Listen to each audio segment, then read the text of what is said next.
ധനമന്ത്രി അവതരിപ്പിച്ചതെന്ന് നമുക്ക് പറയാൻ കഴിയും. MS. ശരി, ഡി ബിനോയാണ് ബജറ്റിൻ്റെ വിവരങ്ങൾ പങ്കുവച്ചത്. വയനാട് പുനരധിവാസം സമയബന്ധിതമായി പൂർത്തിയാക്കുമെന്ന് ധനമന്ത്രി KN ബാലഗോപാൽ ബജറ്റ് അവതരണത്തിനിടയിൽ സൂചിപ്പിച്ചു. ആദ്യഘട്ടത്തിൽ 750 കോടി രൂപയുടെ പദ്ധതിയാണ് പ്രഖ്യാപിച്ചിരിക്കുന്നത്. മറ്റ് സംസ്ഥാനങ്ങളോട് കാണിച്ച നീതി കേന്ദ്ര സർക്കാർ ഇക്കാര്യത്തിൽ കേരളത്തോട് പുലർത്തുമെന്നാണ് പ്രതീക്ഷയെന്നും ധനമന്ത്രി പറഞ്ഞു. വയനാട് മുണ്ടക്കൈ ചൂരൽമല ഉരുൾപൊട്ടൽ ദുരന്തം മൂലം ഏകദേശം 1202 കോടി രൂപയാണ് സംസ്ഥാനത്തിന് സാമ്പത്തിക നഷ്ടമുണ്ടായതെന്ന് ധനമന്ത്രി ബഡ്ജറ്റ് അവതരണത്തിൽ പറഞ്ഞു. വയനാട് പുനർനിർമ്മാണത്തിന് ചെലവ് 2221.10 കോടി രൂപ ആവശ്യമായി വരുമെന്നാണ് വിദഗ്ധരുടെ പഠനം സൂചിപ്പിക്കുന്നത്.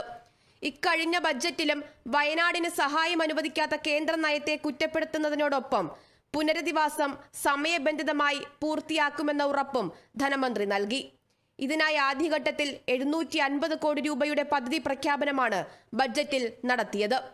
ദുരന്തം മൂലമുണ്ടായ നഷ്ടത്തിന്റെ കണക്ക് ഏകദേശം 1202 കോടിയാണ്. പുനർനിർമ്മാണത്തിനുള്ള പുനരധിവാസ ചെലവിന് 2221 കോടി രൂപ ആവശ്യമായി വരുമെന്നാണ് വിദഗ്ധരടങ്ങിയ സംഘം വിലയിരുത്തിയിട്ടുള്ളത്. എല്ലാവരുടെയും നിശ്ചയവുമായ സഹകരണം ഉണ്ടാവും എന്ന പ്രതീക്ഷയിലാണ് സർക്കാർ പുനരധിവാസ പദ്ധതിയുമായി മുന്നോട്ട് നീങ്ങുന്നത്. 2025-26 കേന്ദ്ര ബജറ്റിലും മുണ്ടക്കൈ ചൂരൽമല ദുരന്തവുമായി ബന്ധപ്പെട്ട് കേന്ദ്രം യാതൊരു സഹായവും അനുവദിച്ചിട്ടില്ല. മറ്റ് സംസ്ഥാനങ്ങളോട് കാണിച്ച നീതി കേന്ദ്ര സർക്കാർ ഇക്കാര്യത്തിൽ കേരളത്തോട് പുലർത്തും എന്ന് തന്നെയാണ് ഇപ്പോഴും നമ്മുടെ പ്രതീക്ഷ. പുനരധിവാസം സമയബന്ധിതമായി പൂർത്തിയാക്കുക തന്നെ ചെയ്യും. ഇതിനായി ആദ്യഘട്ടത്തിൽ 750 കോടി രൂപയുടെ പദ്ധതി പ്രഖ്യാപിക്കുന്നു.